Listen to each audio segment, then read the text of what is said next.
You don't want to just take a product, throw it out into the market after you put all this development and dollars and time into it, and then see what it does. We need to do some research beforehand, or rather, not that we need to, but I would highly suggest we do some research beforehand.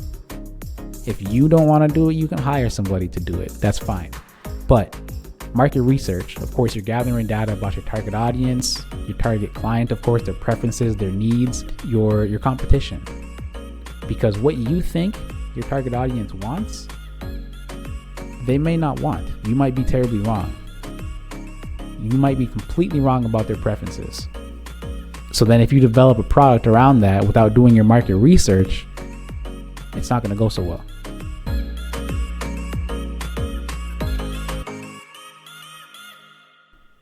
What's going on, everyone? Welcome to another episode of the Success Spectrum podcast, where we dive deep into the world of finance, entrepreneurship, and personal development. I'm your host, Kadeem McLean, sharing insights and stories to help you on the pursuit of becoming the next best version of you. Now, last episode, we talked about the first steps to financial freedom, where we talked about budgeting, we talked about some saving and some investment strategies. Now, how does that tie in? I'll tell you in a minute, but before that, just to kind of recap what we talked about last week, the financial map is one of the strategies or concepts that we talked about. And on a map, of course, you need 2 points. One of them is where you want to go, which a good amount of us know where we want to go. Unfortunately, not enough of us know where we are. You need to know the 2 points. Why? Because again, if you know where you want to go, but you don't know where you are, how do you even know which direction to head in, never mind which route to take? How do you know which peaks and valleys you'll have to climb and overcome to be able to get to that destination? You won't. That's why knowing where you are, a budget, is so important. Yes, knowing where you want to go is just as important, at least, but we definitely need to know those 2 points. Another point to that is, I always think about it like a boat, right? You're a sailor, let's say, and you're on a boat. You don't realize that your boat has holes in it. If your boat has holes in it, you don't realize it, what's going to happen? Water's going to get in, and eventually your boat is going to sink. But if you did the maintenance work to see where you currently are, right, to patch the holes, then you can actually continue to sail to your destination because you've patched the holes. Right now, your financial situation might have holes in it. That's why looking at your budget is so important. We might have a discretionary income of $300, $400, $500, but we don't realize it because we didn't look at our budget, and we're just wasting that money every single paycheck or every single month without realizing. So again, budget is so important to help us overcome those things, right? If you didn't listen to last week's episode, go ahead and give it a listen. It might be beneficial for you. All right. How does that tie into today's episode? First of all, I had a lot of notes. I had to kind of stop writing because we might have to break it up into a couple different episodes, but we're talking about turning passion into profits. That's what this episode is about. Now, how does it tie in again? So when it comes to an increase in income, we want to avoid something again called lifestyle inflation. And what that is as our dollars or income increases, your lifestyle increases to the same dollar amount. That's something we want to avoid. Why? Because if you're currently living paycheck to paycheck and you're making, for the sake of numbers, $3,000 a month, and your lifestyle is about $3,000 a month, again, you're living paycheck to paycheck. If you're not getting an increase of $500, so you're at $3,500 a month, but you increase your lifestyle to the same amount, you're still living paycheck to paycheck. It doesn't matter if your income increased or not. What would be a great thing to do is, instead of increasing your lifestyle to match that $3,500, take a portion of the income, right, the increased income, and invest it or save it first. Build yourself an emergency fund so you don't have to live paycheck to paycheck. That way, again, you might increase your lifestyle an extra $200 instead of for the full $500, but you can save $300 and invest $300 and use that for whatever purposes you need to get yourself out of that paycheck to paycheck situation. As you're building an income on a side business, right, or a side hustle, if you want to call it that, then you need to make sure we keep this in mind. Otherwise, again, we're going to continue to increase our lifestyle inflation, instead of putting the dollars where they really should be. Right? So that's how it ties into this episode. And so let's talk about it, right? Let's go ahead and dive in. So how do I identify my passion? First and foremost, I have a bit of a gripe with this, because turning your passions into profits, yes, is a great strategy, and it can and often does work. But I find that there's people who don't want to work in a field or industry or do anything if it's not related to them, to their passion.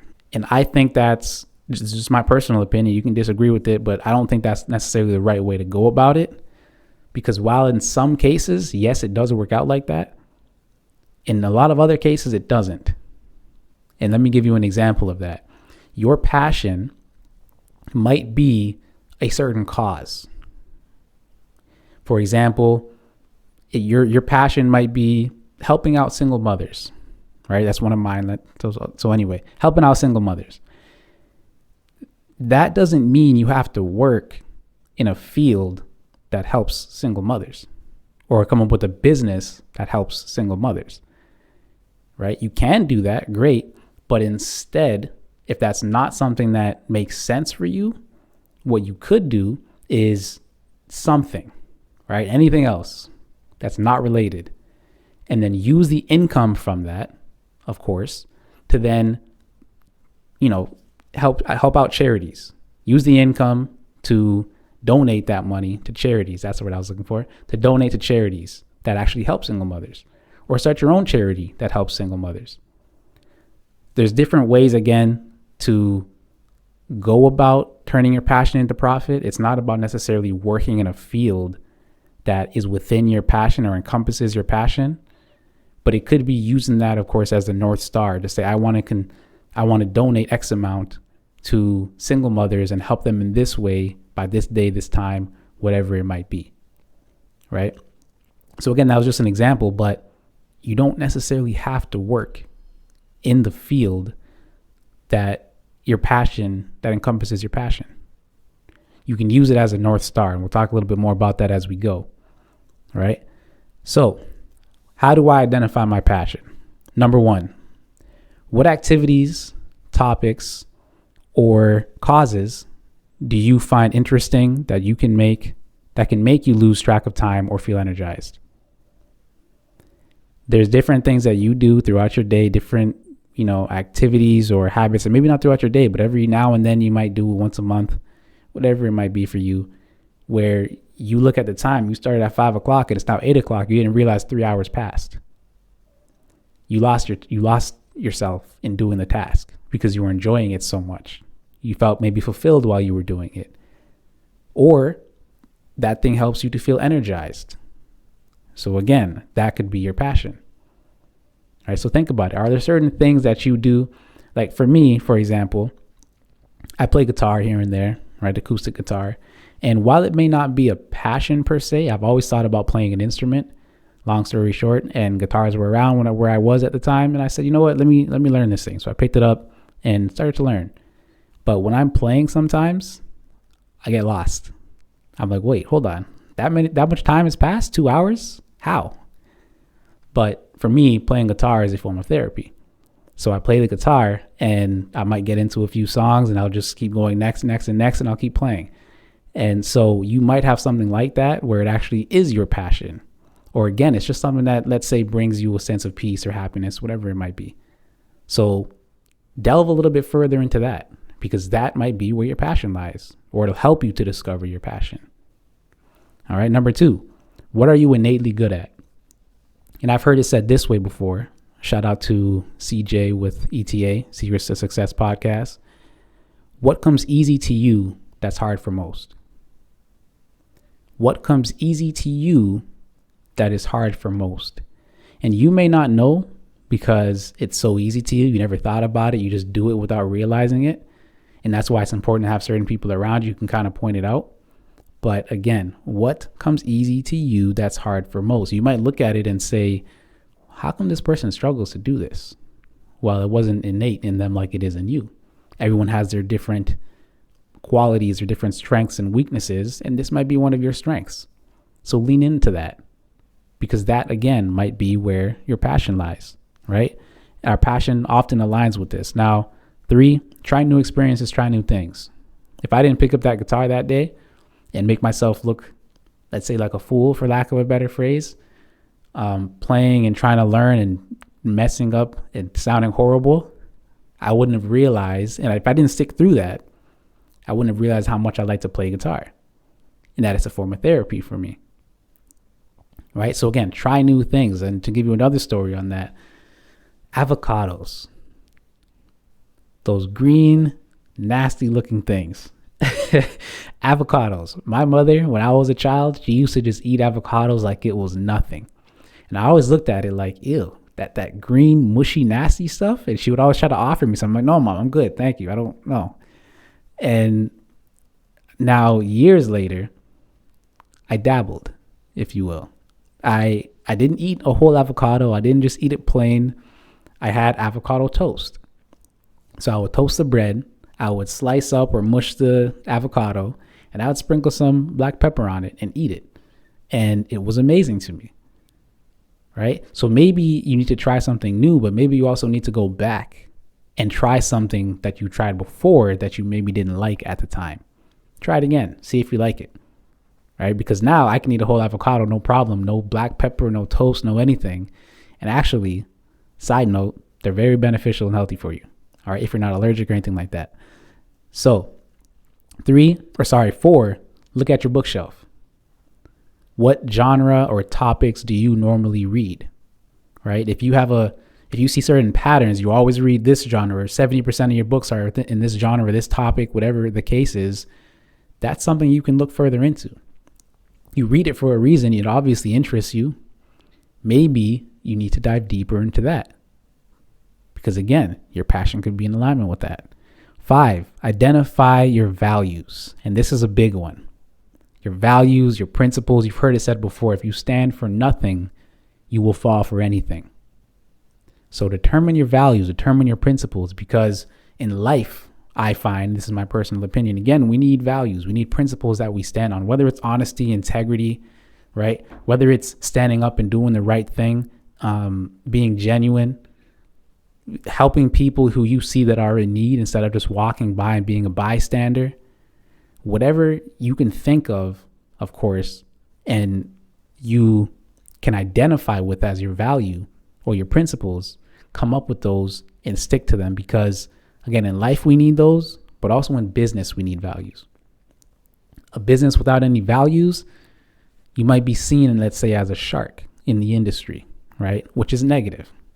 And I'm using it in a negative connotation. Obviously, there's two sides to every coin, but you might be seen as a shark in the industry in a bad way. All right. So again, look into your values, because that is necessary for life and business. And of course, without these, like I said, if you don't stand for something, you will fall for anything. All right. Number 6, think about what you're willing to suffer for. I talked about the North Star earlier.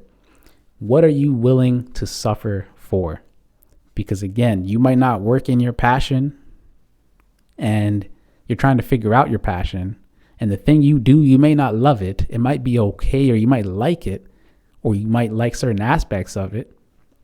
But if you have a North Star, a certain why, they call it, why you do what you do, then you will be able to endure it and overcome it.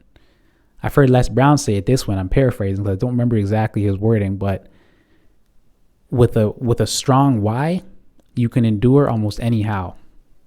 So again, what is that why? Why do you do what you do?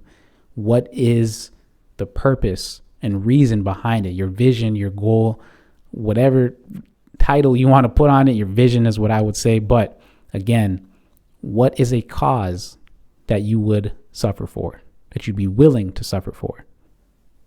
All right. With a strong enough why, again, hardships can be overcome. Talk to inspiring people. Number 7.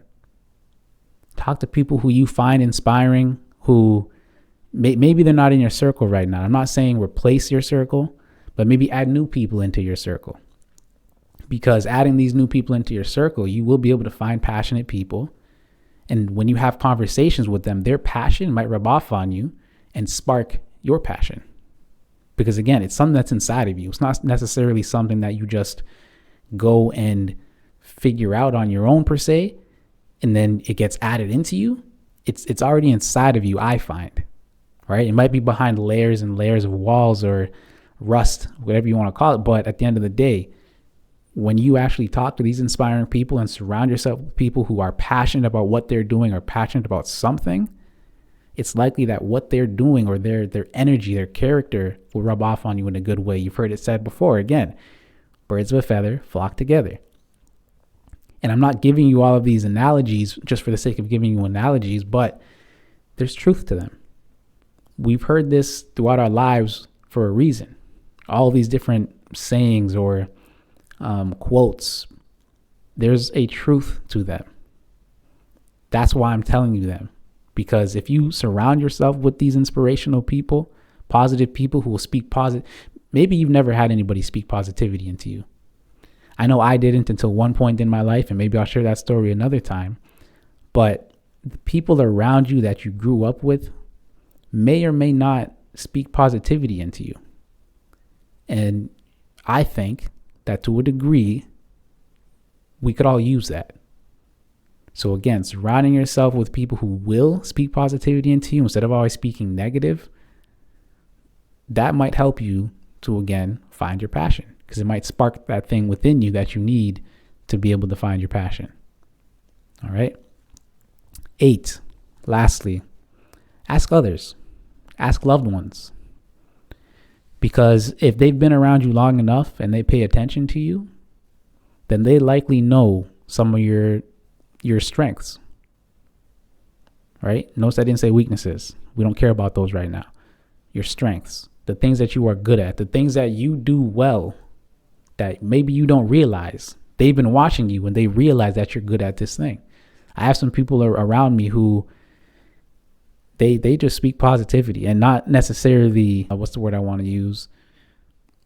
Not toxic positivity, but they're just speaking into me, telling me, things that I do that are good or things that I do well. And to me, it's just, I'm doing what I do, not in an arrogant manner, but was it that great? Was it that, is that really a good thing? And again, not with any arrogance, but having somebody reinforce the actions that you're putting forward kind of helps you know you're on the right track. Helps you know you're doing something right. So when you surround yourself with those people who are positive and inspirational and speaking life into you, it'll help you, again, with number 8, to be able to have those people who may currently not be loved ones or whatever the case is. Maybe they become loved ones because of that relationship you build with them. One of the people I'm referring to in my circle, I've only known them for 2 or 3 years. And so surrounding yourself with these people who can regularly, have conversations with and say, you know what, James, Jimmy, whoever, you do this thing very well. And I've noticed it. I just wanted to let you know that. For some reason, people find that awkward. And it may feel awkward at first, but if you don't have people like that around you, it's not a woe is me situation. You can become that person for others. Become the person you want around you. Now, that'll help you to attract those very same people. But again, do yourself a favor. 1, become that person. 2, seek those people to add them to your circle. All right. So that's really step 1 of turning your passion into profits, which is, of course, figuring out what you're passionate about. Because how are you going to turn your passion into profits if you don't know what you're passionate about? Now, number 2 is market validation and market research. You don't want to just take a product, throw it out into the market after you put all this development and dollars and time into it, and then see what it does. We need to do some research beforehand, or rather, not that we need to, but I would highly suggest we do some research beforehand. If you don't want to do it, you can hire somebody to do it. That's fine. But market research, of course, you're gathering data about your target audience, your target client, of course, their preferences, their needs, and your competition. Because what you think your target audience wants, they may not want. You might be terribly wrong. you might be completely wrong about their preferences. So then if you develop a product around that without doing your market research, it's not going to go so well, right? Now, market validation is where that ties in, because market validation is where you take the minimal that you can do in terms of effort, dollars and time, and you put it out there into the market. Hopefully you aim for your target audience and you see how well it does. And an example of that is Dropbox. Drew Houston. He is the one he's the CEO of Dropbox.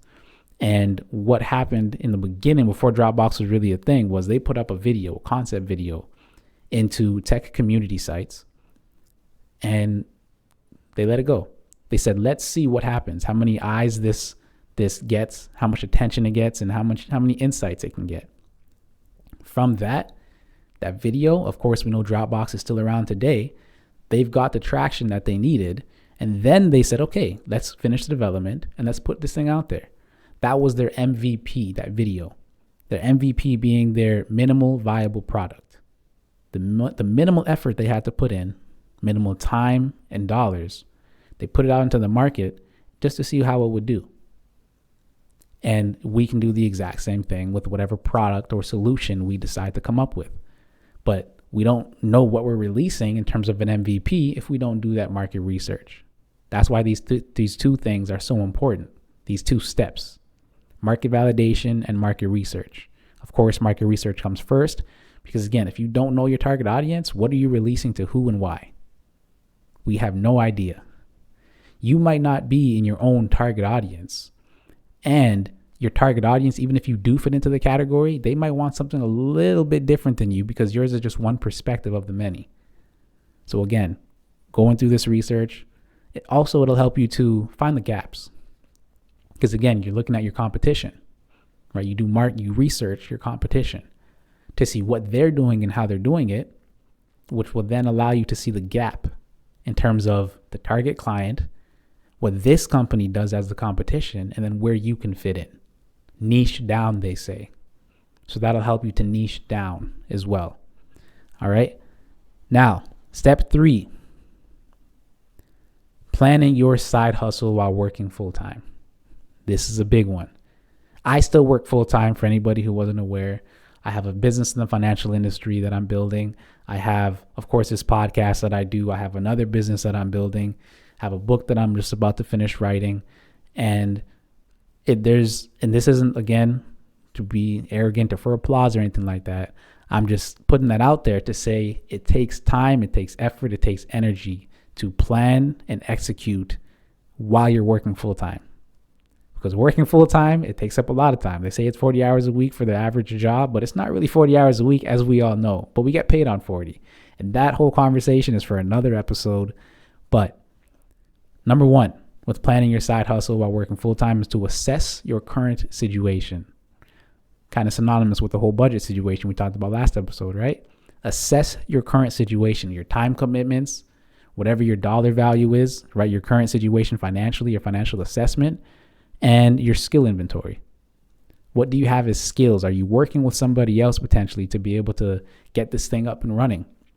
What skills do they have? What are their time commitments? And when it comes to time commitments, there's a book I would recommend. And honestly, I think there's a few books I'd recommend for anyone delving into entrepreneurship. But one of them I'll mention on this episode because we're talking about the time commitment, the 12-week year. Look into that one because they talk about time and scheduling. And it's in a way that's different than I've ever heard it before. It's very powerful. Right? 12-week year, essentially you're compressing time frames, but it's not just the compression of time frames. They do it in a particular way where you also, of course, get to celebrate and whatnot. Like, just read the book. Highly recommend it. 12-week year. Now, number 2, define your goals. Short-term, long-term, and set milestones. Again, this kind of ties in to milestones kind of ties into the 12-week year. But you want to set milestones so that you know when you hit certain milestones, you can take a moment to celebrate. Take a moment to pause. I'm not saying take a month to celebrate. I'm not necessarily saying take 2 weeks to celebrate. Depending on how big the goal was and how long it took you to get there, the milestone, then sure, you decide that. But take a moment to celebrate, whether it's a weekend, whether it's a couple days, a few days. Take a pause, celebrate. Because if we're not celebrating the wins that we're getting, what's the reason to keep going? What's the reason we're doing what we do? Take a moment to celebrate. And as I'm saying this again, I'm not talking at you. Everything I say is first I'm thinking about it for myself and emphasizing certain topics and skills or strategies, and then I'm sharing it with you. So please don't take this as me talking at you, because I don't think I'm better than you, but I also don't think I'm worse than you. This is just us having a conversation. So again, set those milestones so you can celebrate yourself. Choose the right side hustle. This is important.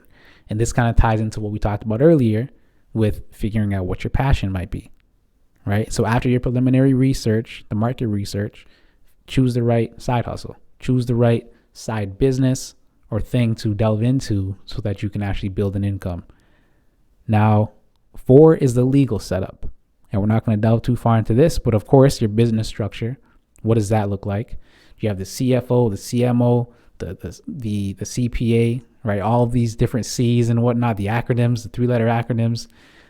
So figure that out. Are you going to be the CEO or somebody else going to be the CEO? Who's the chief financial officer, right? Who's the chief HR officer? Figure all this stuff out. And if you don't know it yet, of course, put it in there and maybe just give a description of what the type of person you're looking for to fill what type of role. 5, plan your time, schedule. Again, 12-week year. Here's the reason I'm giving this such emphasis. We all live lives where curveballs easily come our way, easily. In a day, you could have so many different things pop up where your 1 hour that you were planning to work on that day turned into 6. Because while it might not be work related, it's things that require your attention that you didn't anticipate. So now instead of working the 1 hour and then being able to relax the rest of the day because it's your one day off throughout the week, because you didn't plan and schedule, you now have to work 6 hours, and then you're groggy and your mindset is off for the following day because you didn't get to do what you wanted to do the day prior. And not to shoot you in the foot or anything like that, but it's your fault, right? It's our fault in situations like that because we didn't plan and properly prepare for taking the time off. Yes, again, things happen, things pop up, but when you actually plan and schedule things out, they affect you a little bit less when you actually have that plan in place. All right. 6, develop a business plan. And this kind of encompasses everything that we're talking about, because the business plan should have so many different categories and sections on there that it should encompass everything. I should be able to look at your business plan and know exactly what you do for which type of person and how you do it. On your business plan, you should have, of course, the key activities outlined. You should have your marketing strategy. You should have a financial plan, among, again, many other things. My business plan personally, maybe this isn't the right way to do it, but this is how I did it. I also put in there CFO. What's their role, right? I put in, and then of course the scope of their daily activities for the most part. I put in there the CHRO, I think it's called, right? The Chief Human Resources Officer. I put that in there. What's their scope? What is their daily task that they're supposed to be doing? The CEO, who is that? What do they need to be doing on a daily task? What's the scope? Again, what is their purpose? So everything on there, I should be able to look at and say, okay, this is my business. This is how it operates. What's my marketing strategy? How do I expect to reach my target client or avatar and offer them certain solutions that might fit what they're looking for? What are those solutions? That's also in there, right? So again, we need to define all of these different areas so that we can actually hit the ground running. All right. And I say need to, that's a stretch. Ideally, it would be best to go about it this way. Some businesses that I've started, they didn't do all of this. And some of those businesses are successful. But even though they didn't write it down, which I recommend we do, they knew what it was. They knew what their purpose was. They knew what they were going after. They knew who their target client was or their avatar. They knew what they were aiming to accomplish. All right. 7, start small and scale. Again, with that MVP, right? The minimal viable product. What is it that you can put out into the market that you can see if it garners any attention? You can see if it garners the response you're hoping it gets. Does it actually get traction? Are people actually buying it or interested in it? Or is there only 100 people when you expected 200,000? Right? Again, example. But start small and scale. Back to my whole avocado story. I started small, right? I mushed up the avocado, I put it on toast, and I put some black pepper on it to mask the taste, and the bread to hopefully mask the texture of the avocado. I started small. To this day now, I can eat a whole avocado, no problem, for breakfast, and I'm good.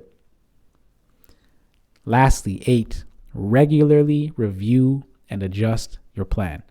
Regularly review and adjust your strategy, your business.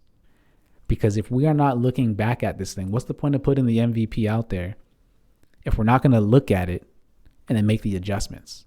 You're not putting it out there just so people know something's coming. You're putting it out there so that you know rather how well it's going to perform in the market and in your specific market. Because again, you decided your client, your avatar, you decided which industry you're going to be in. You put this MVP out there to see if it gains the traction that you're hoping it does. And if it doesn't, you take it back, you review, you adjust, give it another go. Or maybe then you decide it's not for you, but I'd say give it another go. You don't want to quit too soon. And in my opinion, you don't fail unless you quit. The only way to fail is to quit. You may not get it on your first attempt, your third attempt, but if you keep going, eventually you'll get it. Thomas Edison, famous for the light bulb. How many tries did he have to, tinker with different things, different components within the light bulb to actually get the light bulb powered on? If he didn't continue going after the 500th time, after the 200th time, then he wouldn't have gotten there. If he didn't continue after the second time, he wouldn't have gotten there. Right? So again, we need to make sure we review and adjust whatever it is that we come up with and put out there. All right. So that being said, I hope you enjoyed today's episode. All right. I hope you found something valuable in it. And I hope you feel like you're on your way to figuring out what your passion is and then turning that, of course, into profit. There will be more episodes on this. I don't know if it'll be the next one or future episodes, but again, there was too much information for me to just include it in this time that we have here. But I want to, again, thank you for tuning in today to today's episode of the Success Spectrum podcast. I hope you found it enlightening. Hope you feel better equipped to tackle your finances and your personal growth. Remember, every step you take is moving you closer to becoming the next best version of you. If you enjoyed today's episode, please hit that like button, hit that subscribe button, and share it with a friend, a family member, somebody who might find it beneficial. Because you came across this on your own, however you did, they might not come across it the same way or at all, unless you're the one that reach out and share it with them. And I don't say that for the sake of me getting views and so on. Yes, it helps. But I also say it because hopefully this information can help at least one person out there. If you share it, then you're helping to reach that one person where it'll actually change their life potentially. And that's my aim. All right. For more insights and more resources, follow me on social media. The links will be in the description for that. Join me, your host, Kadeem McLean, next time for more strategies and stories that will help you along your journey and your pursuit of becoming the next best version of you to reach the greater success that you're looking to reach. Until next time, keep striving, keep learning, and keep growing. See you next time.